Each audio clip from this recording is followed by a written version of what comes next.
কলকাতার পথে পদ্ম নেতাকর্মীরা মোদি কি বার্তা দেন তা শোনার জন্য মুখিয়ে দক্ষিণ চব্বিশ পরগনার মানুষ।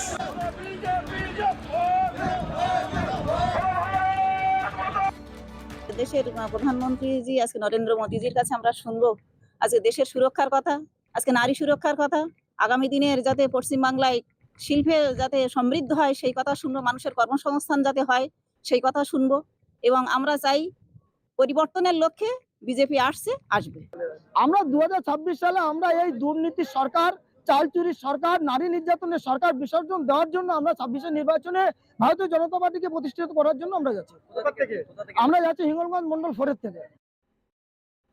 এখান থেকে আমরা পশ্চিমবাংলা মানুষরা চাইছি যে পশ্চিমবাংলাতে এই সন্ত্রাসযুক্ত নারী ধর্ষণকারী একটা জেহাদি সরকারের পরিবর্তন। আর তৃণমূল কংগ্রেসে পশ্চিমবাংলাতে বিসর্জনের ঢাক বেজে গেছে। সে কারণে আমরা আজকের ব্রিগেডের জনসভাতে উপস্থিত হয়েছি। ব্রিগেডে এত পরিমাণ জমায়েত হবে সেটা পশ্চিমবাংলার মানুষ এত জমায়েত কোনোদিন দেখেনি।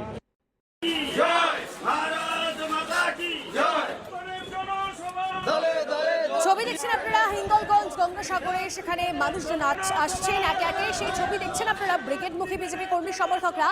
এবার চলুন আরো একবার আপনাদেরকে ব্রিগেডের ছবিটা দেখাই। ব্রিগেডে কতটা ভিড়, কতটা জমায়েত, কতটা উন্মাদনা জানবো। আমাদের প্রতিনিধি শুভজিৎ আমাদের সঙ্গে রয়েছেন সরাসরি। শুভজিৎ, কতটা উন্মাদনা তাদের মধ্যে, কতটা উত্তেজনা, কতটা মুখিয়ে রয়েছেন তারা বার্তা শোনার জন্য প্রধানমন্ত্রী নরেন্দ্র মোদী? তনিষ্ঠা, ছবিটা আগে দেখাই। আমরা একটু আগে ছবি দেখাচ্ছিলাম যে বিভিন্ন ব্লকে ভাগ করে দেওয়া হয়েছে গোটা ব্রিগেড প্যারেড গ্রাউন্ডকে।